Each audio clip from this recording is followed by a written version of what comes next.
அன்புமணி கைதை கண்டித்து பாட்டாளி மக்கள் கட்சியினர் கண்டன ஆர்ப்பாட்டத்தை தொடர்ந்து சாலை மறியலில் ஈடுபட்டனர். ஆர்ப்பாட்டத்தில் ஈடுபட்டவர்கள் கைது. அண்ணா பல்கலைக்கழக மாணவி பாலியல் வன்கொடுமை விவகாரத்தை கண்டிக்கும் வகையில் அனுமதி மீறி ஆர்ப்பாட்டத்தில் ஈடுபட்ட பசுமை தாயக அமைப்பு தலைவர் சௌமியா அன்புமணி கைது செய்யப்பட்டார். இதனையடுத்து ராணிப்பேட்டை அடுத்த முத்துக்கடை பேருந்து நிலையத்தில் ராணிப்பேட்டை மேற்கு மாவட்ட பாட்டாளி மக்கள் கட்சி சார்பில் காவல்துறையை கண்டித்தும் தமிழக அரசை கண்டித்தும் கண்டன ஆர்ப்பாட்டத்தில் நடைபெற்றது. அதனைத் தொடர்ந்து திடீரென சாலை மறியலில் ஈடுபட்டதால் பரபரப்பு ஏற்பட்டது.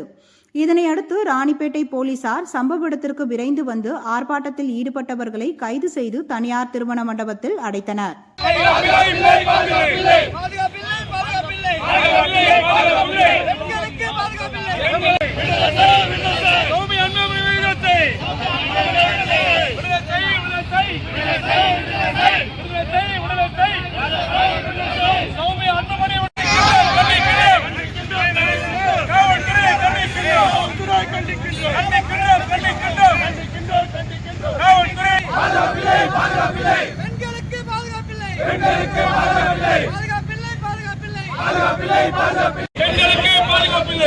நோ செந்திலண்ணா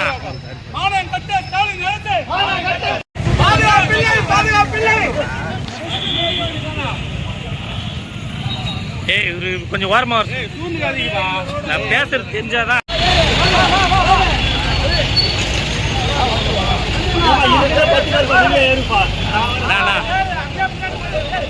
செந்திலண்ணா அப்படியே பின்னாடி வாடா, வண்டியோட எடுக்கலாம் வாடா, இப்படி வாடா.